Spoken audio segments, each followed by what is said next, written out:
constitue pour la postérité le pacte de loyauté qui lie votre destin à celui de votre pays. Dès lors, je vous engage à respecter la lettre d'or du métier des armes. M'adressant à vous, élèves officiers de la promotion colonel Elhadji Mamadou Touré, de l'École nationale des officiers d'active et de la promotion dentiste colonel Mbaye Khary Dieng de l'École militaire de santé, je vous présente mes chaleureuses félicitations. Je mesure les efforts et les sacrifices que vous avez consentis pour être au rendez-vous de l'excellence. Vous faites la fierté de vos familles que je salue et félicite. Par le serment que vous venez de prononcer, vous avez fait allégeance aux valeurs et normes qui encadrent votre carrière. Ce qui fera votre honneur et votre bonne réputation, c'est de rester fidèle à votre serment. Dans le secret accru, tout ce qui concourt à renforcer la défense nationale n'a pas de prix, parce que c'est elle qui nous met à l'abri des périls en soutenant. Voilà pourquoi, dans une société qui se veut libre et démocratique, liberté et responsabilité doivent aller de pair afin que nul ne puisse se croire au-dessus ou en marge de l'État, de la nation et de la République. C'est ainsi que l'œuvre de construction nationale se fortifie. Je salue à cet égard la vocation de nos forces armées d'être le réceptacle harmonieux de toutes nos diversités socio-culturelles dans le culte du devoir, de l'excellence et du mérite. Sous les drapeaux, peu importe qui l'on est ou d'où l'on vient. Sous les drapeaux, toutes les différences et les diversités s'effacent pour faire place à l'esprit de camaraderie et de fraternité d'armes. Un esprit que nous devons cultiver et enseigner au-delà des armées, par l'éducation au civisme et à la citoyenneté. C'est notre vivre ensemble et notre destin commun qui le commande. Pour ma part, j'ai toujours accordé une priorité élevée à nos forces de défense et de sécurité, afin qu'elles puissent servir l'État, la nation et la République dans les meilleures conditions possibles. C'est le sens du vaste programme de modernisation de nos armées que j'ai mis en place dès mon accession à la magistrature suprême. Les chiffres parlent d'eux-mêmes. Notre budget de défense a connu une hausse sans précédent de 250% entre 2012 et 2023, ce qui nous a permis de renforcer considérablement les moyens opérationnels de nos forces de défense et de sécurité dans leurs composantes terrestres, maritimes et aériennes. Quant aux effectifs, ils ont augmenté de plus de 60%, offrant ainsi un maillage complet du territoire national. Dans la même dynamique, nous avons créé un centre de haute études de défense, un institut de défense et plusieurs écoles de formation et d'application pour doter nos forces armées des meilleures compétences en ressources humaines. En soutien au moral de la troupe et de la condition militaire, d'importantes mesures ont permis d'améliorer le traitement salarial du militaire et ses conditions de vie, y compris les blessés et mutilés de guerre. Le logement de nos forces de défense et de sécurité me tient également à cœur.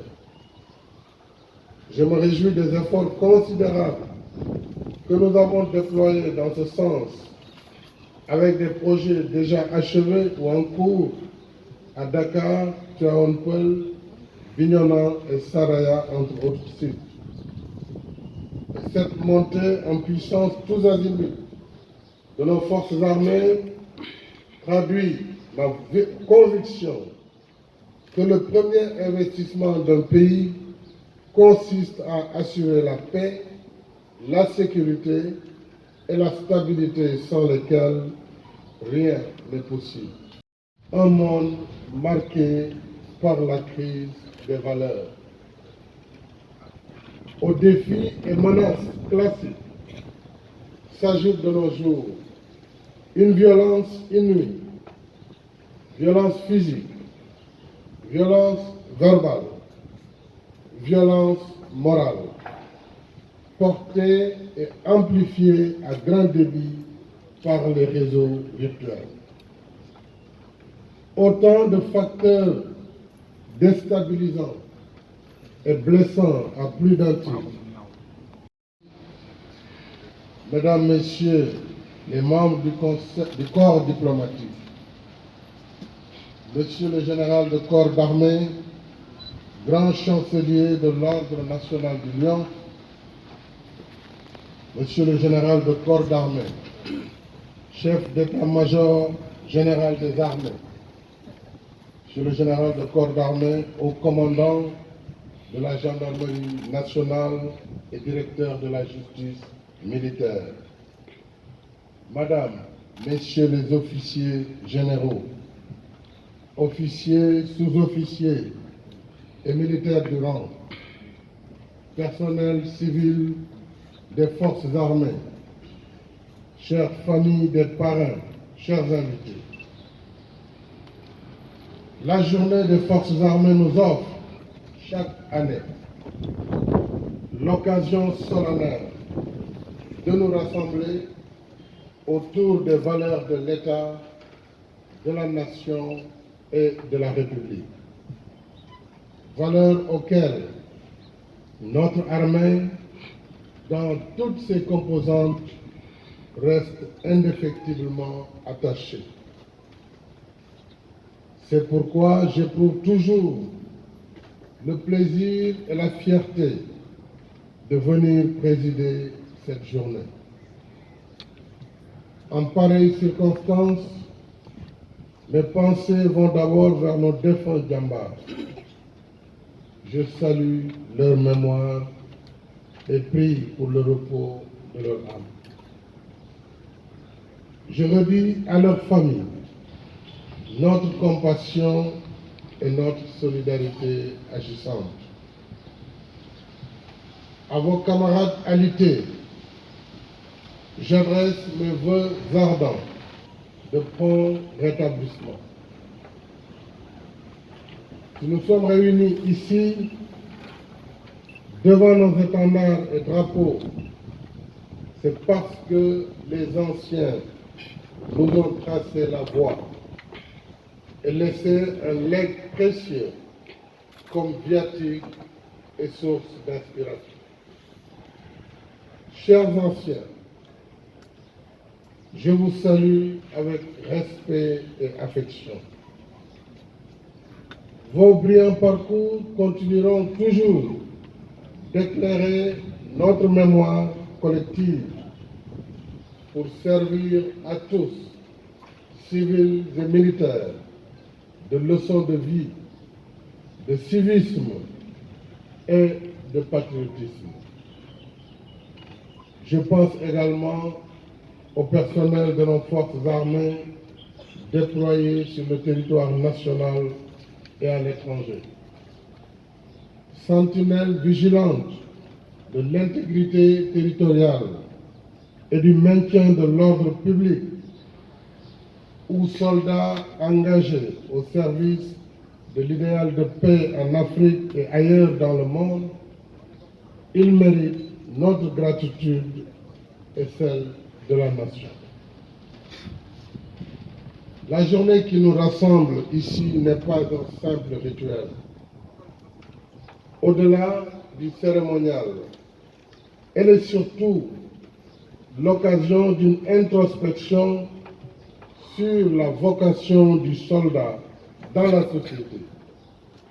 Parce que nos forces armées, par leur mode de recrutement sur l'étendue du territoire national, sans discrimination aucune, incarnent la nation dans toute sa diversité. D'où la pertinence même du concept armée-nation, qui inspire le thème de cette édition, les forces armées au cœur de la cohésion nationale. Ce thème est d'actualité et nous interpelle parce que nous vivons dans un monde dangereux, un monde exténué par l'abîme de la guerre